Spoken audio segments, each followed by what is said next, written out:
Assalamualaikum warahmatullahi wabarakatuh. Selamat malam, salam sejahtera untuk kita semua.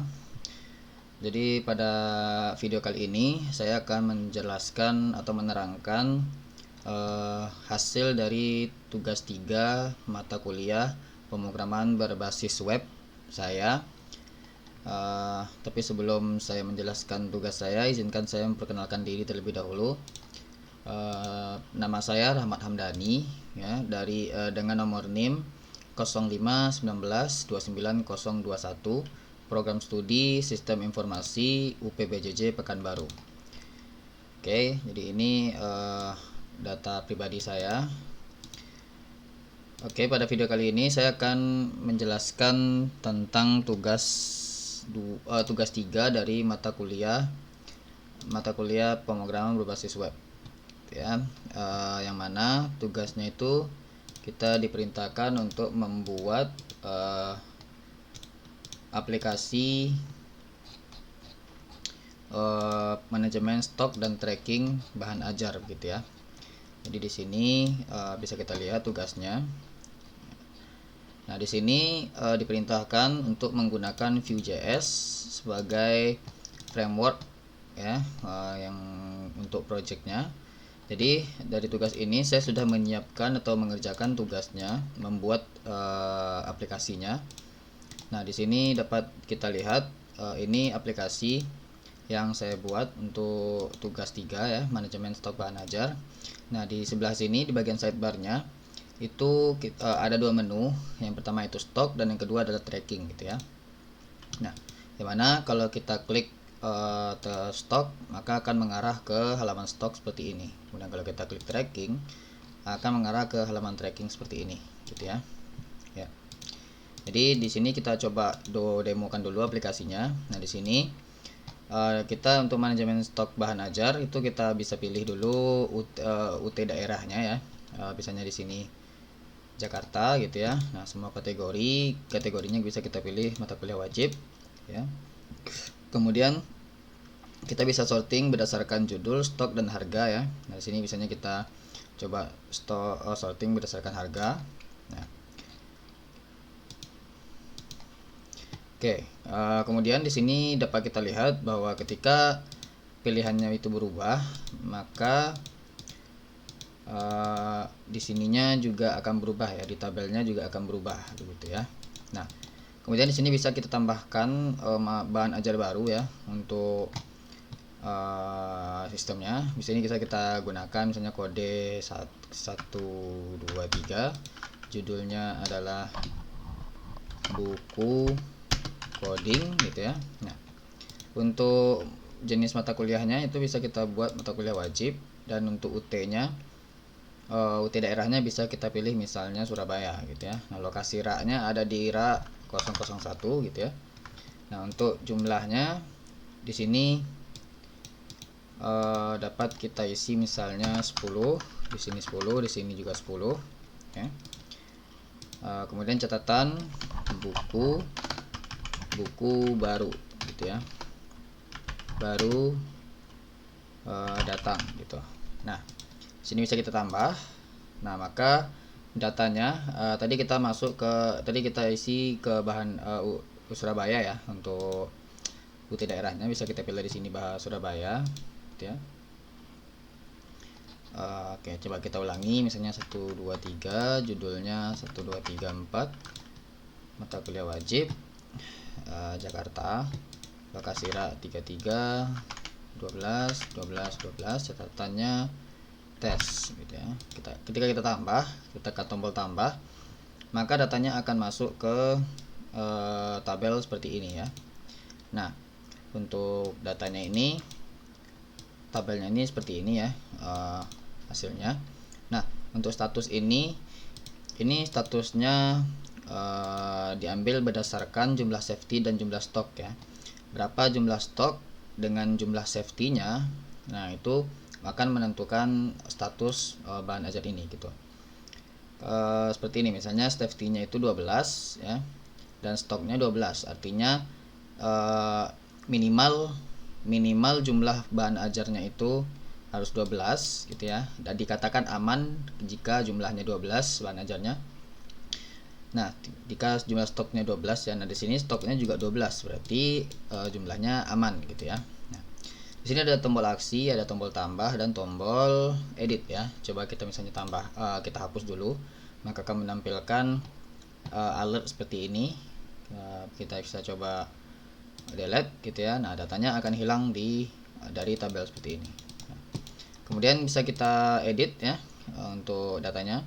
Nah, di sini kita edit, maka data-datanya itu akan muncul di bagian form ini ya. Nah, di sini misalnya kita tambahkan stoknya itu adalah 9 gitu ya. Nah, kemudian kita tekan tombol update gitu. Nah, di sini akan berubah stoknya menjadi 9 dan statusnya pun berubah menjadi aman gitu. Nah, di sini ini adalah fitur dari manajemen stok bahan ajar ya. Nah, kemudian kita ke tombol ke menu tracking gitu ya. Nah, di sini bisa kita cari tracking dari pengiriman bahan ajarnya gitu ya. Sini misalnya kita bisa cari berdasarkan nomor DO ya, nomor DO nya itu yang ini gitu ya. Nah, atau cari berdasarkan NIM gitu ya. Nah, misalkan NIM seperti ini bisa kita masukkan di sini misalnya. Nah, ini sama ya karena memang dua data yang sama di sini. Nah, kemudian tambah delivery order, di sini bisa kita masukkan data baru gitu ya, nama misalnya datanya NIM seperti ini, namanya Dani gitu ya.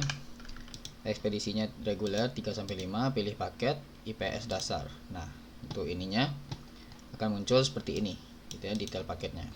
Nah, kemudian kita bisa simpan DO seperti ini ya, maka akan muncul data baru di bawah di sini.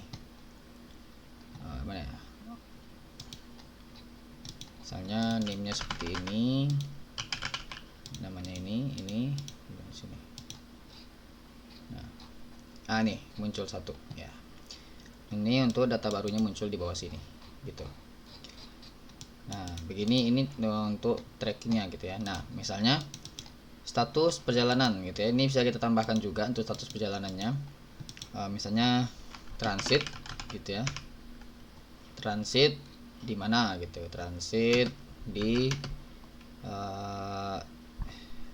DC Tangsel gitu ya. Nah, bisa kita tambahkan, maka akan muncul di bagian sini tuh, transit di DC Tangsel gitu ya, sebagai untuk menambah histori perjalanan dari paketnya gitu, paket bahan ajarnya. Oke, nah ini aplikasinya. Nah, ini saya akan jelaskan tentang kode programnya. Nah, kode programnya itu ini ya. Nah, di sini saya menggunakan Vue.js ya, yang saya install menggunakan npm dengan build toolnya fit ya. Nah, di sini dapat kita lihat di folder src, di mana ini adalah folder inti dari project Vue.js ya. Nah, di sini ada folder komponen, layouts dan modul ya. Nah, untuk project ini itu saya buat menggunakan prinsip atau arsitektur yang namanya feature base ya, atau project ini diorganize, folder-foldernya itu diorganize berdasarkan fitur ya, fitur apa saja yang ada gitu ya. Fiturnya itu dapat kita lihat di folder modules ini yang saya buat di sini. Nah, untuk fiturnya itu ada fitur stock dan tracking ya. Nah, di sini ada dua folder di sini yang saya gunakan ya, yang ini tidak, yang order tidak digunakan gitu. Nah, stock dan tracking gitu. Di sini ada di dalam masing-masing di dalam folder stock itu ada folder lagi namanya pages, dan di dalamnya ada file yang berisi tampilan dari yang kita lihat di sini. Nah, ini stock. Yang bagian stock ini, tampilan semuanya ini itu berasal dari file yang di dalam folder modules, stock pages dan stock view.js gitu ya, stock.view gitu. Nah, ini adalah isi dari stock view yang menampilkan ini ya. Nah, manajemen stok bahan ajar. Nah, misalnya kita cari atau mungkin kita rubah ya, ada yang mau kita ubah misalnya. Saya mau merubah manajemen stok bahan ajar ini menjadi kata-kata yang lain ya, misalnya saya cari dulu di sini di bagian di sini. Nah, manajemen stok bahan ajar ya.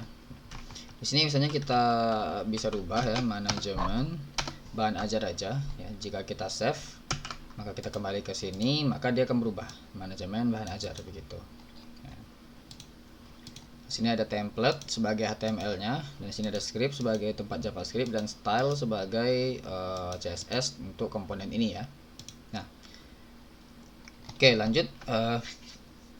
Di tracking ya, di tracking.view ini adalah tampilan yang untuk menampilkan halaman tracking seperti ini semuanya ya. Nah, di sini tampilnya di tracking.view seperti ini. Nah, dapat dilihat. Dapat kita ubah juga tracking delivery order, kita ubah misalnya tentang tracking delivery gitu ya. Nah, di sini dia berubah juga tracking delivery seperti itu. Nah, oke.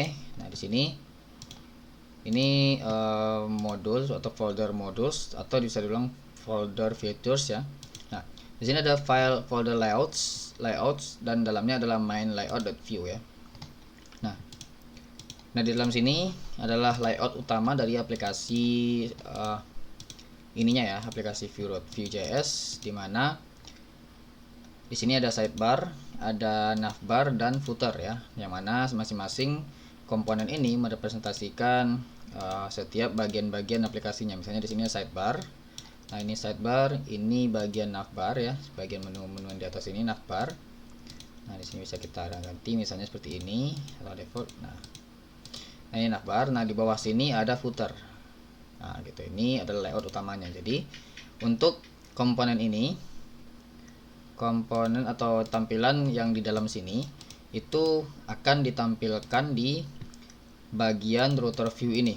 Router view ini muncul ketika kita sudah menginstal package yang namanya view router gitu ya. Nah, oke, lanjut. Di sini kita punya folder router yang mana fungsinya untuk membuat routing setiap halaman aplikasinya ini ya. Nah, ketika kita klik tracking atau stock gitu ya. Nah, tugas dari si router dan yang ada di dalam index.js ini. Nah, ini tugas dari index.js ini ya.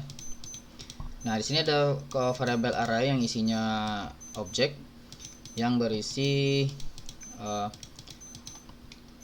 routing yang akan digunakan gitu ya. Misalnya di sini adalah komponen main layout gitu ya. Nah, di dalam komponen main layout itu ada children, yang mana kalau jika kita ketikkan stock maka akan menampilkan halaman stock beserta dengan main layout gitu ya.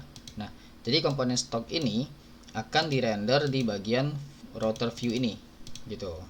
Nah, begitu juga dengan yang tracking ya. Jadi komponen tracking ini akan dirender di bagian router view ini. Kemudian di sini ada folder router ya. Nah, router ini yang fungsinya untuk membuat routernya. Di sini kita deklarasikan routingnya atau routes-nya ya. Sini kita deklarasikan routes-nya. Nah, di sini kita buat routernya. Gitu. Kita buat routernya. Nah, historinya kita gunakan create web history dan routingnya itu kita gunakan variable routes yang ada di atas ini.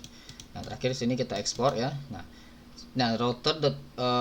router ini akan kita gunakan di main.js gitu ya. Nah, kita buka di sini di folder root kemudian src ada main.js ini.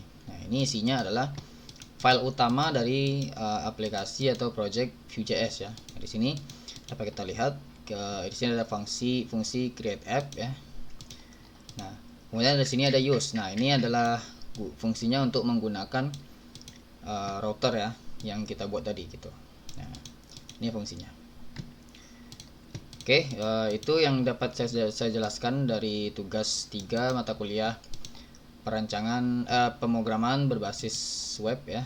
Jika ada salah kata saya mohon maaf. Billahi taufiq wa hidayah. Assalamualaikum warahmatullahi wabarakatuh.